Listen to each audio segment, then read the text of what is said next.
राजस्थान की सियासत और नौकरी के सपनों के बीच एक बार फिर से तूफान खड़ा हो गया है। सब इंस्पेक्टर भर्ती 2021 को लेकर राजस्थान हाईकोर्ट का ताज़ा फैसला चर्चा में है।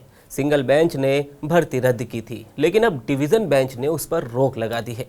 हालांकि फील्ड पर जो रोक पहले लगाई गई थी वो जारी रहेगी, लेकिन सुनवाई के दौरान याचिकाकर्ताओं से कोर्ट ने सवाल किया कि एसओजी की रिपोर्ट आपके पास आई कहां से? क्या पुलिस महानिदेशक ने इसे स्वीकार किया था? जिसका जवाब याचिकाकर्ता नहीं दे पाए। वहीं अब इस पर सियासी गलियारों में हनुमान बेनीवाल और किरोड़ी लाल मीणा को लेकर भी कई सवाल खड़े हो रहे हैं, क्योंकि जब हाईकोर्ट की सिंगल बेंच ने इस भर्ती को रद्द किया था, तब किरोड़ी और बेनीवाल के बीच क्रेडिट लेने की होड़ शुरू हो गई थी।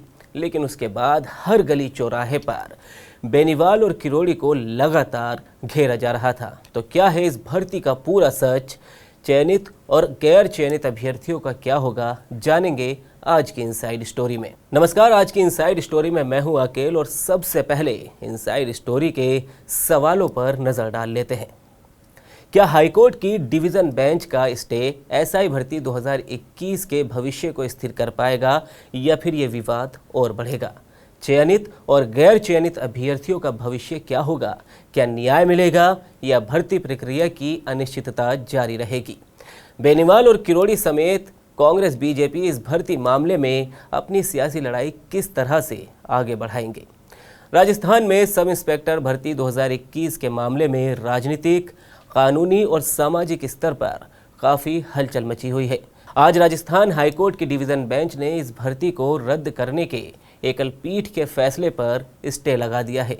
इस फैसले के बाद से ही इस पूरे विवाद की गहराई को समझना बेहद ज़रूरी हो गया है।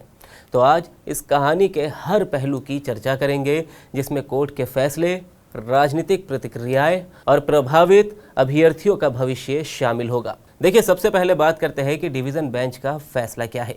हाईकोर्ट की डिवीज़न बेंच के ताज़ा फैसले के मुताबिक आज यानी सोमवार को जस्टिस एसपी शर्मा की अध्यक्षता वाली डिवीज़न बेंच ने राजस्थान की एसआई भर्ती 2021 को रद्द करने वाली एकल पीठ के आदेश पर अस्थायी स्टे लगा दिया है। इसका मतलब ये हुआ कि फिलहाल भर्ती पूरी तरह से रद्द नहीं होगी और चयनित उम्मीदवारों की फील्ड पोस्टिंग को लेकर रोक जारी रहेगी। अदालत ने इस मामले में सरकार को नोटिस जारी करते हुए विस्तृत सुनवाई की तैयारी शुरू कर दी है। चयनित अभ्यर्थियों की ओर से वरिष्ठ अधिवक्ता आर.एन. माथुर ने पैरवी की, जिसमें उन्होंने कहा कि भर्ती पूरी तरह से रद्द करना उचित नहीं है, क्योंकि सरकार ने भर्ती को रद्द करने के पक्ष में नहीं रखा था। साथ ही उन्होंने कहा कि परीक्षा में ईमानदारी से परीक्षा देने वाले उम्मीदवारों का नुकसान नहीं होना चाहिए। अब बात करते हैं उन अभ्यर्थियों की जिनको ये फैसला प्रभावित करता है, क्योंकि इस अभ्यर्थी में लाखों बच्चे शामिल थे, फिर चाहे वो चयनित अभ्यर्थी हो या फिर गैर चयनित अभ्यर्थी। तो पहले चयनित अभ्यर्थियों की बात करते हैं। चयनित प्रक्रिया पर रोक लगने के कारण चयनित अभ्यर्थियों को फिलहाल फील्ड पोस्टिंग नहीं मिलेगी।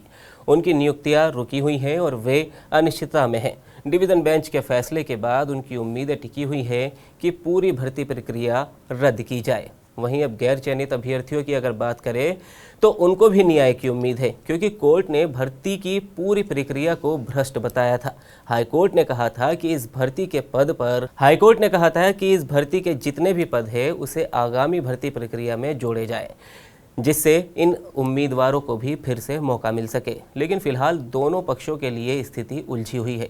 बड़ी अदालत की सुनवाई के बाद ही स्पष्टता आएगी कि भर्ती प्रक्रिया रद्द होगी या फिर नई प्रक्रिया शुरू की जाएगी। इससे पहले राजस्थान हाईकोर्ट की एकल पीठ ने 28 अगस्त 2025 को इस भर्ती प्रक्रिया को पूरी तरह से रद्द कर दिया था। जस्टिस समीर जैन की खंडपीठ ने 202 पेज के विस्तृत आदेश में भर्ती प्रक्रिया में हुई गड़बड़ी और पेपर लीक की गंभीरता को उजागर किया था। आइए इसकी टाइमलाइन पर भी नजर डाल लेते हैं। 2021 में राजस्थान में एसआई भर्ती परीक्षा आयोजित की गई, जिसमें 859 पदों के लिए कड़ी प्रतिस्पर्धा थी। 2022 में पेपर लीक की खबरें सामने आई। आरपीएससी के कई सदस्यों की भूमिका पर भी सवाल उठे। 2023 और 2024 में जांच जारी रही और कई आरोपी इस दौरान पकड़े भी गए। अब 28 अगस्त 2025 को हाईकोर्ट की एकल पीठ ने इस भर्ती को रद्द करने का फैसला सुनाया। अदालत ने पाया कि भर्ती के पेपर प्रिंटिंग प्रेस में पहुंचने से पहले ही लीक हो चुका था और इसमें आरपीएससी के पूर्व अध्यक्ष समेत 6 सदस्यों की भूमिका थी। कोर्ट ने भर्ती को पूरी प्रक्रिया को संदिग्ध बताते हुए इसे रद्द कर दिया। हाईकोर्ट के फैसले में विशेषकर यह भी कहा गया कि इंटरव्यू पैनल में शामिल कुछ लोगों की भूमिका गड़बड़ी में भी प्रमुख रही है, जिससे भर्ती की निष्पक्षता समाप्त हो गई। अब बात करते हैं सियासत की। देखिए, राजस्थान की राजनीति में इस मामले में नया मोड़ तब आया जब हनुमान बेनीवाल और किरोड़ी लाल मीणा के बीच क्रेडिट की होड़ शुरू हो गई। हनुमान बेनीवाल 127 दिन से इस भर्ती की रद्द कराने को लेकर लगातार धरना दे रहे थे। उनकी मांग थी कि भर्ती में हुई गड़बड़ी की पूरी जांच हो और दोषियों को सजा मिले और एसआई भर्ती रद्द की जाए और आरपीएससी को भी भंग किया जाए और फिर से उसका पुनर्गठन हो। तो वहीं किरोड़ी लाल मीणा ने भी इस मामले में खुद को भ्रष्टाचार विरोधी नेता के रूप में पेश किया था और आरोप लगाए थे कि इस भर्ती घोटाले में कांग्रेस और आरपीएससी के बड़े अधिकारी शामिल हैं। लेकिन अब सवाल ये उठता है कि डिवीज़न बेंच के फैसले के बाद हनुमान बेनीवाल की भूमिका क्या होगी, क्योंकि धरना प्रदर्शन का मकसद तो भर्ती रद्द कराना था, लेकिन अब कोर्ट ने उस पर स्टे लगा दिया है और पूरी भर्ती प्रक्रिया को बहाल भी किया जा सकता है। बेनीवाल के लिए चुनौती ये होगी कि किस तरह इस फैसले को लेकर वो अपनी सियासी पोजीशन बनाए रखेंगे और धरने के जरिए क्या वो जवाब भी देंगे।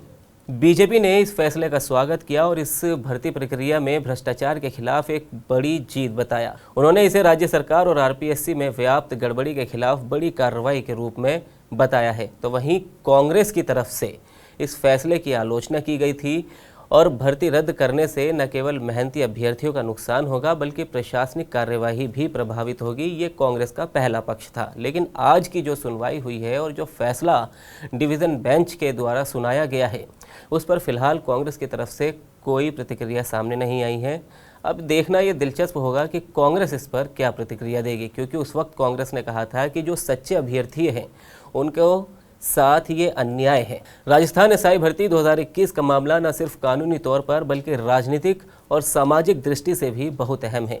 एक तरफ कोर्ट ने भर्ती को भ्रष्टाचार और पेपर लीक के कारण रद्द कर दिया था, तो वहीं दूसरी तरफ डिवीज़न बेंच ने इस भर्ती रद्द पर स्टे लगा दिया है और अब ये मामला उलझता हुआ दिखाई दे रहा है। राजनीतिक दल इस मामले को अपने सियासी फायदे के लिए भुनाने में लगे हैं, तो वहीं हजारों अभ्यर्थियों का भविष्य अनिश्चितता में है।